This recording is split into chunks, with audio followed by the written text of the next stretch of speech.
$7.25. That is the federal minimum wage. It has not moved since July 24, 2009.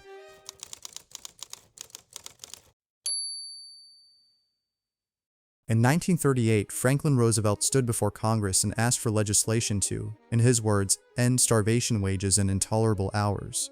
On June 25th of that year, he signed the Fair Labor Standards Act into law. The first federal minimum wage was set at 25 cents an hour. A 44-hour workweek was mandated, and for the first time in American history, the federal government put a floor under what labor was worth.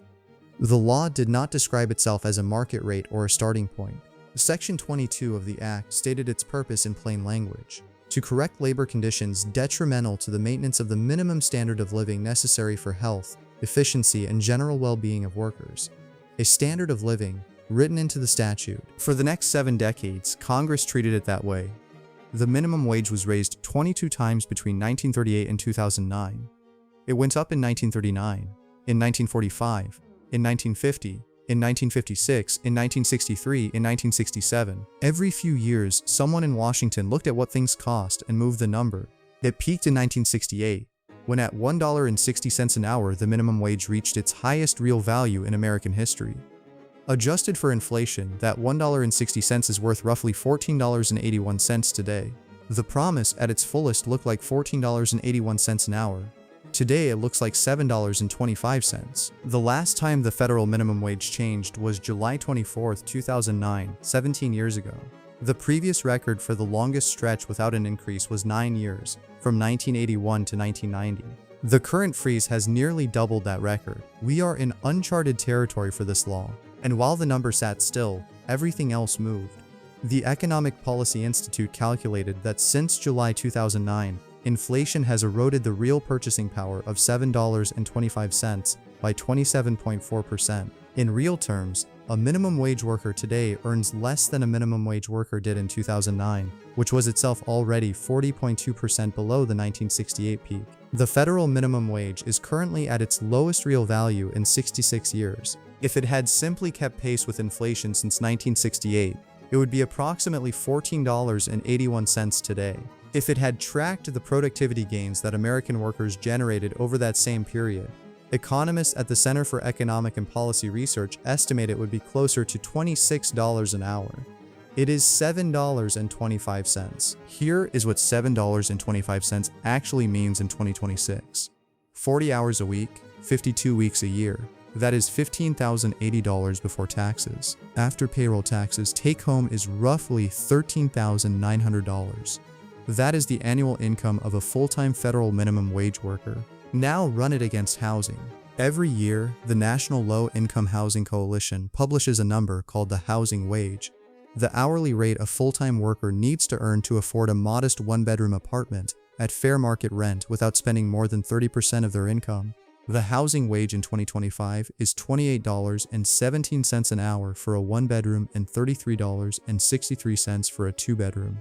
A minimum wage worker can afford $377 a month in rent. The national average fair market rent for a one-bedroom is $1,465. To afford that one-bedroom apartment, a minimum wage worker would need to work 97 hours a week, which is 2.5 full-time jobs. In no state, no metro area, no county in the United States can a full-time federal minimum wage worker afford a modest two-bedroom apartment. 20 states are still paying the federal floor: Alabama, Georgia, Mississippi, Tennessee, Texas, and 15 others.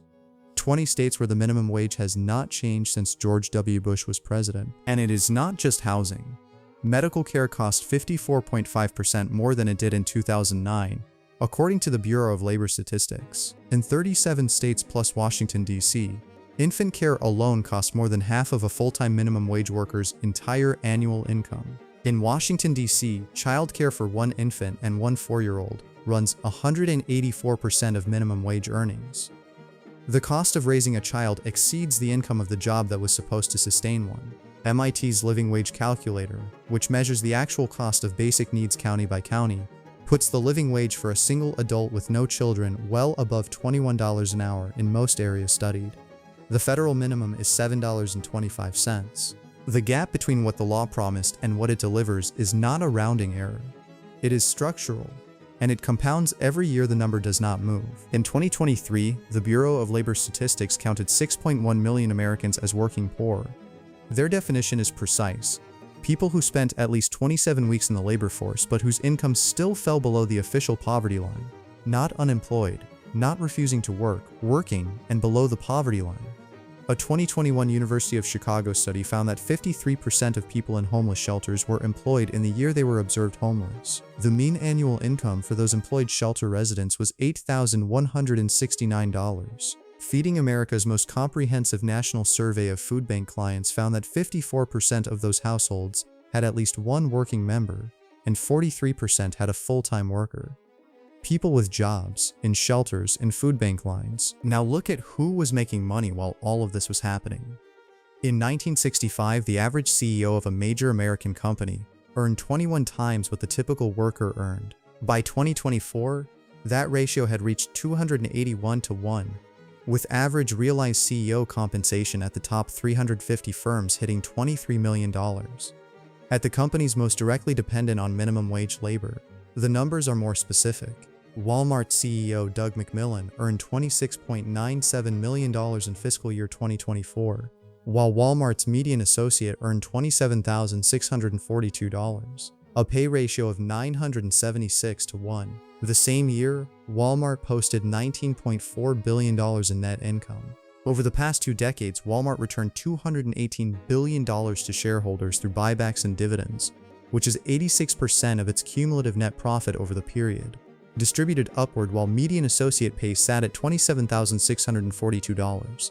McDonald's CEO Chris Kempczynski earned $18.2 million in fiscal year 2024.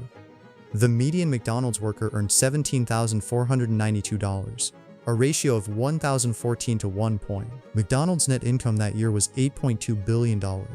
Amazon posted $59.2 billion in net income in fiscal year 2024, a 94% increase from the year before. This is not background noise. This is the same period in which the federal minimum wage did not move. Here is where the story stops being about economics and starts being about decisions.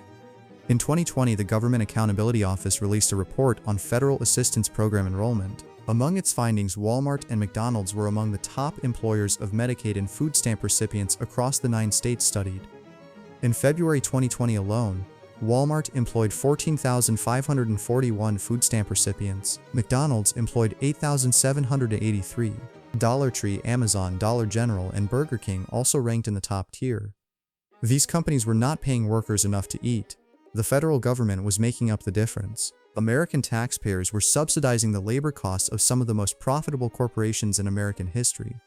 And while that was happening, those same corporations were spending money in Washington. McDonald's spent $2.95 million on federal lobbying in 2024. Walmart spent $7.24 million. The National Restaurant Association, the trade group that has been the most organized institutional opponent of minimum wage increases, spent $3.49 million in 2024 alone. Their position on the federal minimum wage is not ambiguous. They have opposed every serious increase attempt since 2009. Calling it a job killer, calling it unsustainable, while their member companies post record profits. The minimum wage was raised 22 times in 7 decades.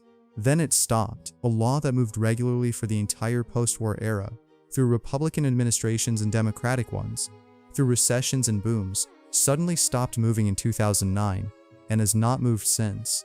That is not drift, it is not oversight. The legislative machinery that built this country's wage floor did not simply stall. It was held in place by people who paid to hold it. The promise was deliberate. The failure was also deliberate. Franklin Roosevelt called this law legislation to end starvation wages. Section 22 wrote the standard into the statute.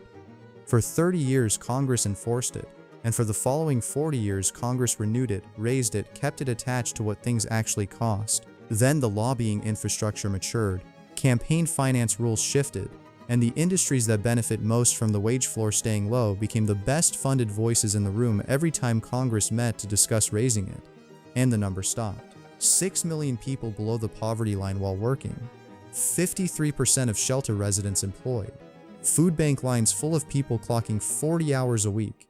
Walmart workers on food stamps. McDonald's workers on Medicaid. The federal government writing checks to bridge the gap between what the law requires and what a person can actually live on. This is the result of documented, funded, organized effort by the people who profit most from the floor staying exactly where it is. $7.25. You're not broke. The floor rotted under you.